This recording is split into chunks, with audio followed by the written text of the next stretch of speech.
করলো, গুলি করলো, পাখির মতো ঠুস ঠুস করে গুলি মেরে দিল। এই পুলিশ কি জানাস? আর কি বাবা বাবা বাইবুল নাই, চারবার যখন লাগাইছিল তার একবার বেকার ছিল, একবার কাজ ছিল না।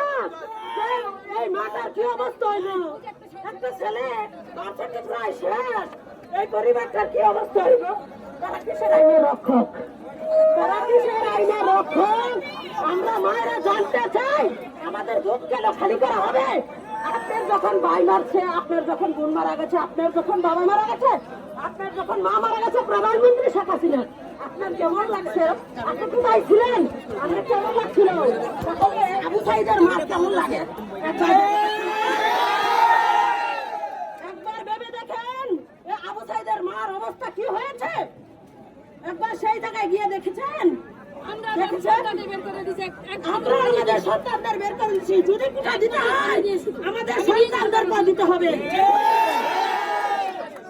আমরা এতক্ষণ শুনলাম একটা বিপ্লবী মায়ের কথা, আমরা এই বিপ্লবী মায়ের কথা বিতাড়িত পারি না।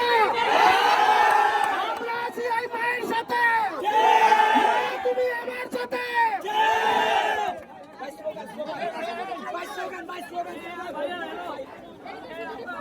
রেমিটেন্স যোদ্ধারা পারবে কোটা? আমি একজন রেমিটেন্স যোদ্ধা রচ্ছি, আমি একজন রেমিটেন্স যোদ্ধা। আমরা কোথা পাবো? কিসের মুক্তিযুদ্ধ 1953 সালে এটা হয়েছে, আমরা এখন মানি না। আমরা এখন রেমিটেন্স যুদ্ধের শেখ হাসিনা বলেছে 9 মাস বৃষ্টিতে বুঝে রোদে ভিজে তারা যুদ্ধ করেছে। আর আমার স্বামী 26টা বছর ধরে সিঙ্গাপুরে কাজ করছে। সিঙ্গাপুরের অবস্থা আপনারা জানেন কি অবস্থা।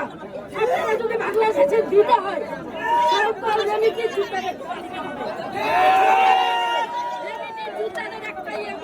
আপনারা কিছুদিনের জন্য রেমিটেন্স পাঠানো বন্ধ করে দেন।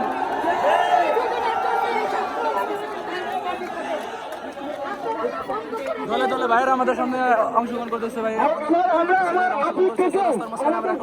চৌরাস্তা থেকে একটু দূরে আমরা